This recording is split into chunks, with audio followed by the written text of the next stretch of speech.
बिस्मिल्लाहिर्रहमानिर्रहीम। आज हमारा टॉपिक है organic reactions. Chapter number 19, class second year, new syllabus 2026 का ये बहुत ही इंपॉर्टेंट टॉपिक है। इसको आज हम डिटेल से पढ़ेंगे कि ऑर्गेनिक रिएक्शंस क्या होते हैं। लेकिन ऑर्गेनिक रिएक्शन को पढ़ने से पहले हमें कुछ टर्म्स के बारे में सीखना ज़रूरी है।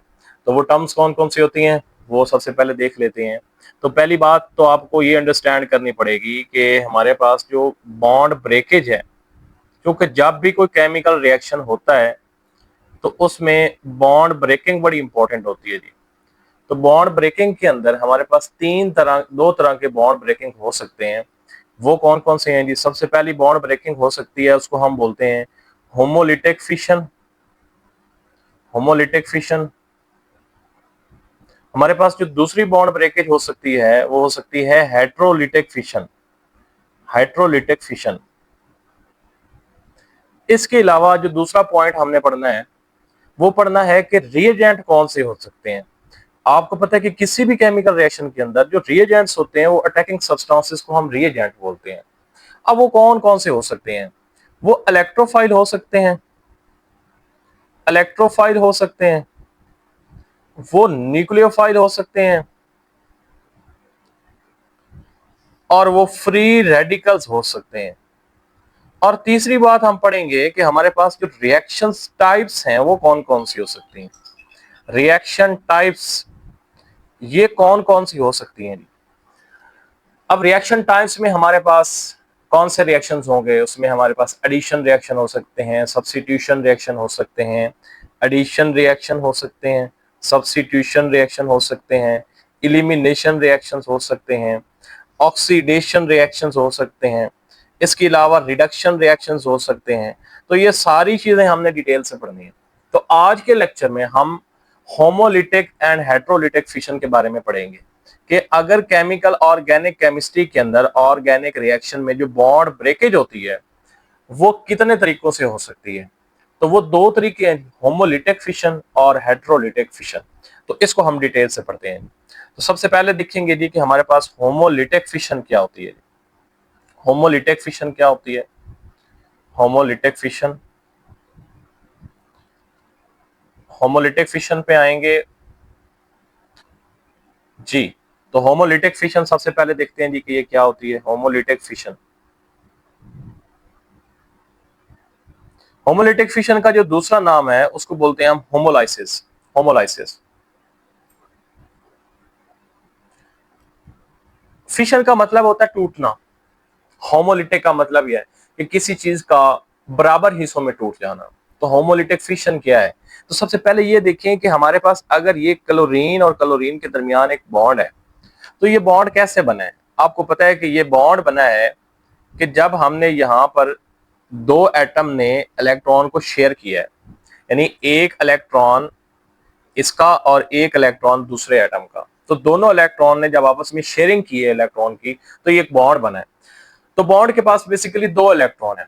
तो अगर इस तरीके से फिशन हो जाए कि ये बॉन्ड ऐसे टूटे कि एक इलेक्ट्रॉन एक क्लोरीन के पास और दूसरा इलेक्ट्रॉन दूसरी क्लोरीन के पास आ जाए, तो इस तरह के फिशन को, इस तरह के बॉन्ड ब्रेकेज को हम होमोलिटिक फिशन का नाम देते हैं। यानी द फिशन या the bond breakage in which the the two shared pair of electron, the two shared electron are distributed among two atom equally is known as homolytic fission। तो इसको हम कैसे डिफाइन कर सकते हैं जी? इसको हम डिफाइन करेंगे कि the fission in which the fission in which two shared electron two shared electrons are distributed equally among two atoms, among two atoms। यानी दो एटम्स के दरमियान वो जो टू इलेक्ट्रॉन्स हैं वो इक्वली अगर शेयर्ड होते हैं तो इस तरह के फिशन को हम होमोलिटिक फिशन का नाम देते हैं। हम एक और एग्जांपल भी यहाँ पे ले सकते हैं। एक और एग्जांपल देखते हैं जी। एग्जांपल लेते हैं हम। फॉर एग्जांपल हमारे पास है जी CH3 और ये हाइड्रोजन, यानी मीथेन के अंदर ये जो कार्बन और हाइड्रोजन का बॉन्ड है, तो डेफिनेटली यहाँ पर 2 इलेक्ट्रॉन है, तो एक इलेक्ट्रॉन इस कार्बन के पास चला जाएगा और दूसरा इलेक्ट्रॉन इस हाइड्रोजन के पास चला जाएगा। तो ये जो इक्वली डिस्ट्रीब्यूशन ऑफ इलेक्ट्रॉन हुई है, बॉन्ड ऐसे टूटा है कि 2 इलेक्ट्रॉन में से एक इलेक्ट्रॉन एक एटम के पास, दूसरा दूसरे के पास, यानी कि प्रॉपर तरीके से एक एक इक्वली डिस्ट्रीब्यूट हुए हैं, तो ऐसे फिशन को हम बोलते हैं होमोलिटिक फिशन। अब जरा आप गौर से देखिएगा कि होमोलिटिक फिशन के नतीजे में हमारे पास कौन सी चीज बन रही है। तो अगर हम देखें तो होमोलिटिक फिशन के नतीजे में हमारे पास जो है ना, ये सिंगल इलेक्ट्रॉन वाली एक सब्सटेंस बन रही है। अब इसको क्या बोलते हैं, तो this is known as free radical. इसको हम बोलेंगे कि ये फ्री रेडिकल है। अब फ्री रेडिकल को हम कैसे डिफाइन कर सकते हैं, तो फ्री रेडिकल हमारे पास एक ऐसी सब्सटेंस है, एक ऐसी स्पीशी है जिसके ऊपर सिंगल इलेक्ट्रॉन मौजूद होता है, तो ऐसी स्पीशी को हम फ्री रेडिकल बोलते हैं। या मैं यूं कह सकता हूं कि ऐसी स्पीशी जिसके पास अनपेयर्ड इलेक्ट्रॉन मौजूद होता है, उसको हम क्या बोलते हैं, फ्री रेडिकल। तो फ्री रेडिकल को कैसे डिफाइन करेंगे, the atom or group of atom, the atom or group of atom, the atom or group of atoms which contains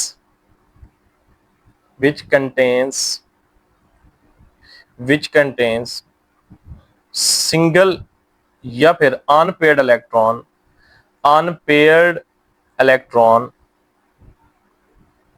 is called free radical, उसको हम क्या बोलते हैं जी, फ्री रेडिकल बोलते हैं। अब फॉर एग्जांपल अगर मैं यहाँ पे देखूं तो ये कार्बन का फ्री रेडिकल है, ये हाइड्रोजन का फ्री रेडिकल है, ये क्लोरीन का फ्री रेडिकल है, यानी इसके पास सिंगल पेयर ऑफ इलेक्ट्रॉन है। हम इसको एक और तरीके से भी देख सकते हैं, एमसीक्यूज में अक्सर ये पूछा जाता है जी बताएं कि ऐसी सब्सटेंस जिसके पास सिंगल पेयर ऑफ इलेक्ट्रॉन होता है उसको क्या बोलते हैं। तो याद रखें कि सिंगल इलेक्ट्रॉन भी हो सकता है, इलेक्ट्रॉन भी हो सकता है, दूसरी बात अनपेयर्ड इलेक्ट्रॉन भी हो सकता है, या तीसरी बात हमारे पास ये ऑड नंबर ऑफ इलेक्ट्रॉन भी हो सकता है, यानी 1 इलेक्ट्रॉन हो सकता है, तो इसको हम बोलते हैं फ्री रेडिकल। अब फ्री रेडिकल की रिएक्टिविटी के बारे में हम देख लेते हैं। फ्री रेडिकल की अगर मैं रिएक्टिविटी देखूं तो free radical are very reactive substances, are very reactive species. कैसे रिएक्टिव होती हैं जरा देखते हैं। Free radicals are very reactive species. भाई क्यों रिएक्टिव होती हैं, वजह क्या हो सकती है जी, तो वजह ये होती है कि उनके पास अनपेयर्ड इलेक्ट्रॉन होता है।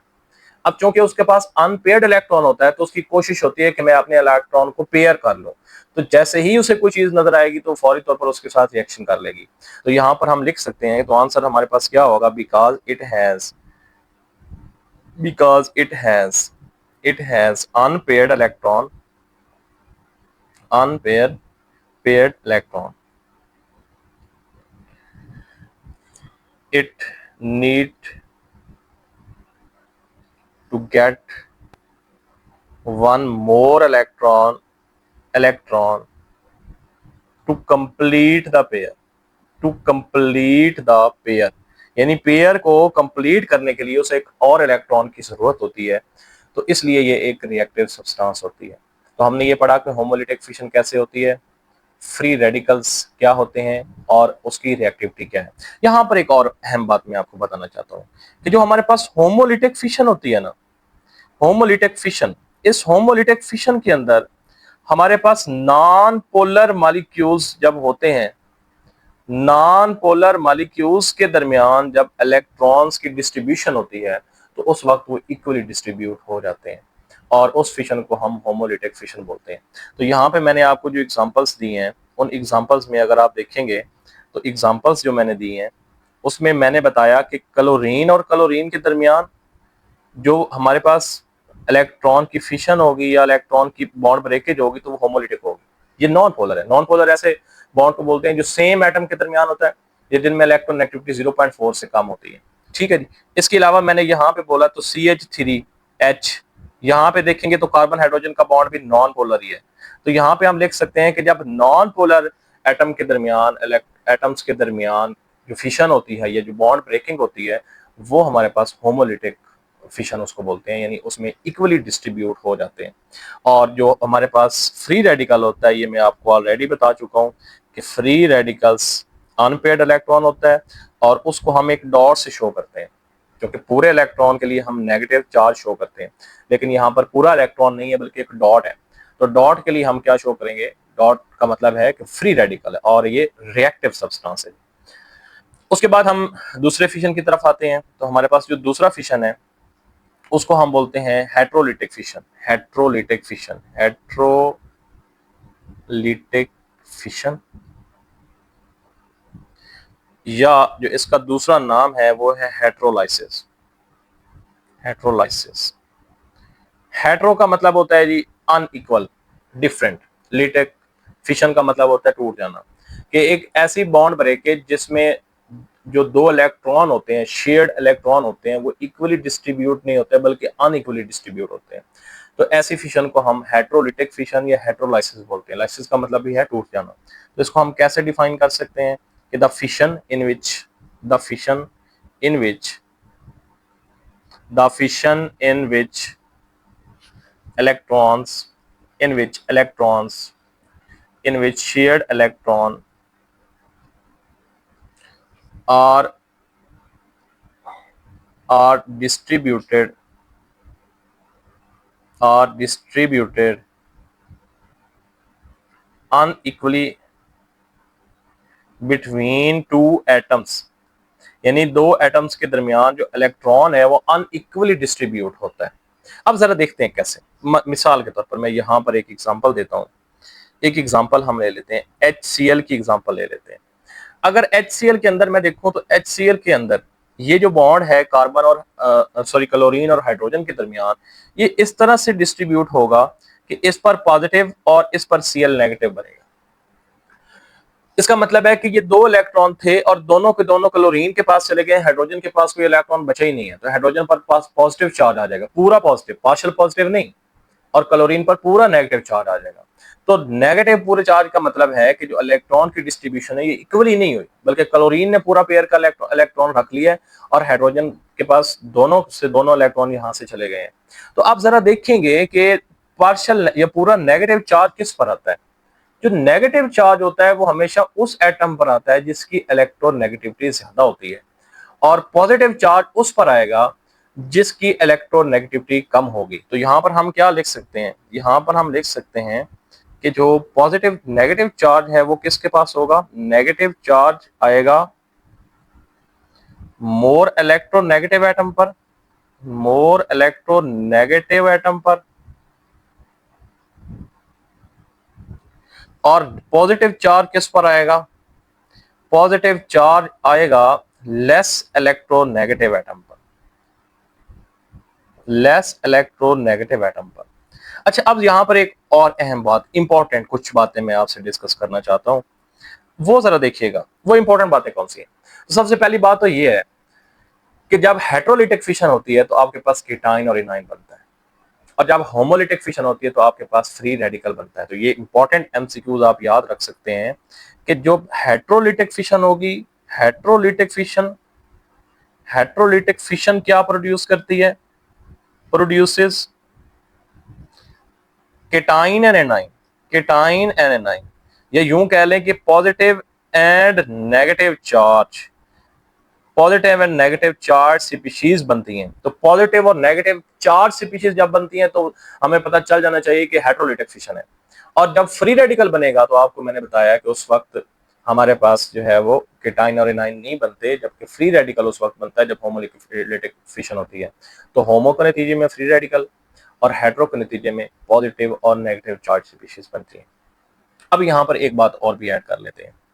आप जरा याद रखें कि हमारे पास जब नॉन पोलर मॉलिक्यूल था, नॉन पोलर मॉलिक्यूल था, तो उसके नतीजे में हमारे पास क्या चीज बनी थी, फ्री रेडिकल बना था।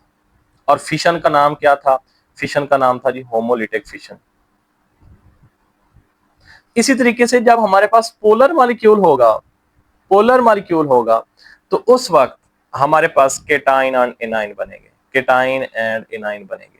तो याद रखें कि पोलर मॉलिक्यूल के दरमियान जब फिशन होगी तो कीटाइन आयन बनेगा। क्यों? आपको सोचना चाहिए कि यहाँ पे पोलर मॉलिक्यूल के लिए कीटाइन आयन क्यों बन रहा है? तो इसलिए बन रहा है क्योंकि उसमें से एक की इलेक्ट्रोनेगेटिविटी ज्यादा है, तो जिसकी इलेक्ट्रोनेगेटिविटी ज्यादा है उसके पास पूरा पेयर ऑफ इलेक्ट्रॉन चला जाएगा और दूसरे के पास कुछ भी नहीं रहेगा, तो उस पर पॉजिटिव चार्ज आ जाएगा। तो ये पॉजिटिव और नेगेटिव चार्ज के लिए आपने ये बात याद रख लेनी है कि कीटाइन आयन बनेगा, पोलर मॉलिक्यूल होगा और फिशन हमारे पास होगी heterolytic. Similarly non polar molecule होगा, फ्री रेडिकल बनेगा और फिशन होगी होमोलिटिक फिशन। ठीक है जी। अब जरा देखते हैं कि हम एक और बात यहाँ पर डिस्कस करते हैं कि ये जो हमने कीटाइन इनाइन बनाया है, इसमें एक अहम टर्म जो ऑर्गेनिक केमिस्ट्री के अंदर इस्तेमाल होती है वो है कार्बोकेटाइन। कार्बोकेटाइन, कार्बोकेटाइन क्या है, जरा ये याद रखना है आपने। कार्बोकेटाइन हमारे पास क्या चीज है? तो कार्बोकेटाइन हमारे पास ऐसी सब्सटेंस को, ऐसी सीपीसी को बोलते हैं कि जब कार्बन के ऊपर पॉजिटिव चार्ज आता है तो उस वक्त हम बोलते हैं कि ये कार्बोकेटाइन बन गया है। तो यहाँ पर हम कैसे डिफाइन कर सकते हैं? CPC in which the carbon contain positive charge is called carbocation. तो हम कैसे डिफाइन करेंगे कि the CPC in which carbon contains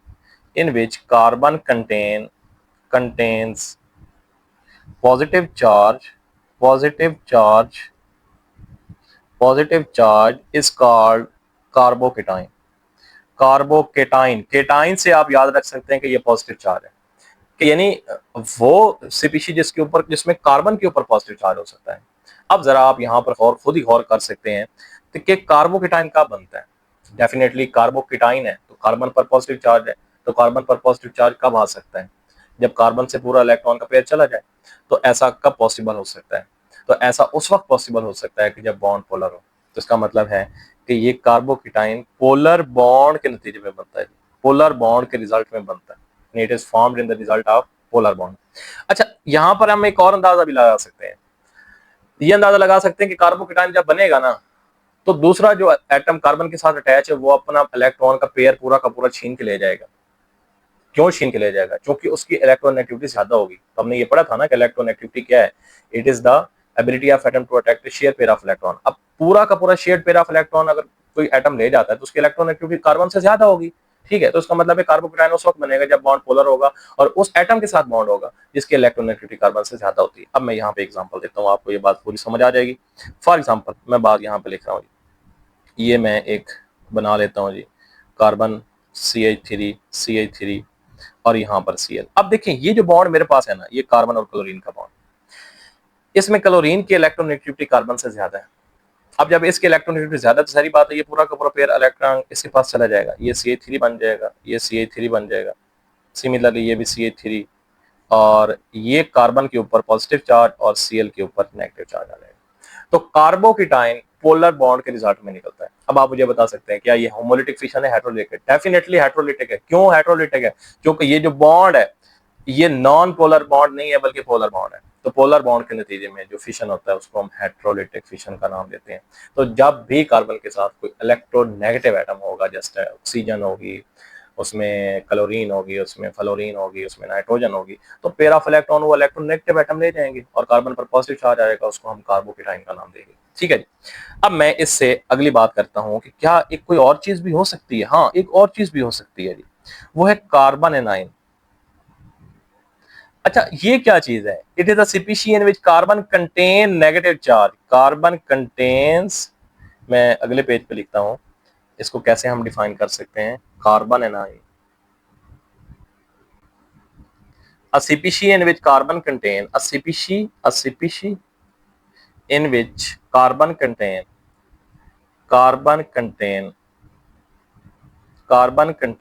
negative charge is called carbon A9. यानी जब कार्बन पर नेगेटिव चार्ज होगा तो उस वक्त कार्बन एनाइन होगा। इसका मतलब ये है, वाज़ेह है जी, बॉन्ड तो पोलर ही होगा ना, यानी बॉन्ड यहाँ पे जो होगा ना वो तो पोलर ही होगा। और जो फिशन होगी ये भी हमें पता चल रहा है कि ये हेटेरोलिटिक फिशन ही हो सकती है। भाई क्यों हो सकती है? क्योंकि हमने पढ़ा कि हेटेरोलिटिक फिशन के नतीजे में ही हमारे पास कीटाइन आयन बनता है, फ्री रेडिकल तो नहीं बनेगा। ठीक है, हेटेरोलिटिक फिशन है, बॉन्ड पोलर है, लेकिन कार्बन पर नेगेटिव चार्ज आ रहा है। इसका मतलब है कार्बन के साथ वाला एटम कोई ऐसा एटम है जिसकी इलेक्ट्रोनेगेटिविटी कार्बन से भी कम है। अब आप खुद सोचें, केमिस्ट्री बड़ी आसान है, केमिस्ट्री मुश्किल नहीं, आपको खुद सोचना पड़ता है थोड़ा सा। आप जब क्रिटिकल थिंकिंग करेंगे तो आपके लिए सारी बातें आसान हो जाएंगी। कार्बन किसी ऐसे एटम से इलेक्ट्रॉन छीन रहा है जिसकी इलेक्ट्रोनेगेटिविटी कम है, तो इलेक्ट्रोनेगेटिविटी कार्बन से भी कम किसकी हो सकती है? डेफिनेटली मेटल्स की हो सकती है। तो फर्स्ट है कि कोई मेटल के साथ जब कार्बन अटैच होगा, अगर बॉन्ड ब्रेकेज होगी तो वो पूरा का पूरा बॉन्ड कार्बन के पास आ जाएगा, क्योंकि कार्बन की इलेक्ट्रोनेगेटिविटी मेटल से ज्यादा है। कैसे? मैं एग्जांपल यहाँ पे पुट करता हूँ। एग्जांपल देखते हैं जी। फॉर एग्जांपल जी, मैं यहाँ पर एग्जांपल ले लेता हूँ, गौर करना है आपने। मैं एग्जांपल ले रहा हूँ CH3 और Li, यानी कि मिथाइल ग्रुप के साथ लिथियम है। तो देखिए ये अगर बॉन्ड ब्रेकिंग होगी तो क्या बनेगा? डेफिनेटली लिथियम, चूंकि इलेक्ट्रो नेगेटिव नहीं बल्कि इलेक्ट्रो पॉजिटिव है, तो इसने तो इलेक्ट्रॉन देना ही देना है, इसने इलेक्ट्रॉन देना ही देना है। तो ये जब इलेक्ट्रॉन देगा तो कार्बन इलेक्ट्रॉन ले लेगा, कार्बन पर नेगेटिव चार्ज आएगा, तो ऐसी स्पीशीज को हम क्या बोलेंगे? Carbon A9. तो कार्बन एनाइन भी कब बनेगा? जब कार्बन के साथ कोई इलेक्ट्रोनेगेटिव एटम नहीं बल्कि इलेक्ट्रोपॉजिटिव एटम अटैच होगा। तो मैंने बताया हुआ है कि इलेक्ट्रोपॉजिटिव एटम वो होते हैं जो आसानी से इलेक्ट्रॉन दे देते हैं। और वो कौन से एटम्स हैं जो इलेक्ट्रोपॉजिटिव हैं? डेफिनेटली मेटल्स हैं जी, फर्स्ट ईयर सेकंड ईयर की मेटल्स हैं। ठीक है जी। अब यहाँ पर हमारे पास कौन से क्वेश्चंस बन सकते हैं, उन क्वेश्चंस को हम देख लेते हैं जी। प्रीवियस बोर्ड के क्वेश्चन और जो इंपॉर्टेंट क्वेश्चंस हैं जी वो देख लेते हैं। जो नेक्स्ट बोर्ड के अंदर आ भी सकते हैं जी, क्वेश्चंस देख लेते हैं जी कौन से बन सकते हैं। उसमें पहला क्वेश्चन जो बन सकता है वो है जी, डिफाइन होमोलाइसिस एंड हेट्रोलाइसिस। होमो और हेट्रोलाइसिस हो सकता है जी। दूसरा हमारे पास यहाँ पर डेफिनेशन बन सकती है कि what are carbocation and carbanion, ये क्या होते हैं। तीसरा क्वेश्चन यहाँ पे बन सकता है कि how carbocation are formed, how carbocation are formed. चौथा सवाल, what is free radical, what is free radical, ये बन सकता है। पांचवा सवाल बन सकता है कि how free radicals are form, how free radicals are form. ये मैं सारे क्वेश्चन आपसे डिस्कस कर चुका हूं। अगर आपकी कोई कंफ्यूजन हो तो आप इसी चैनल पर कमेंट कर सकते हैं, इंशाल्लाह मैं कोशिश करूंगा आपके सारे सवालों के जवाब दूं। तो आपने चैनल को सब्सक्राइब करना है और अपने दोस्तों के साथ शेयर करना है।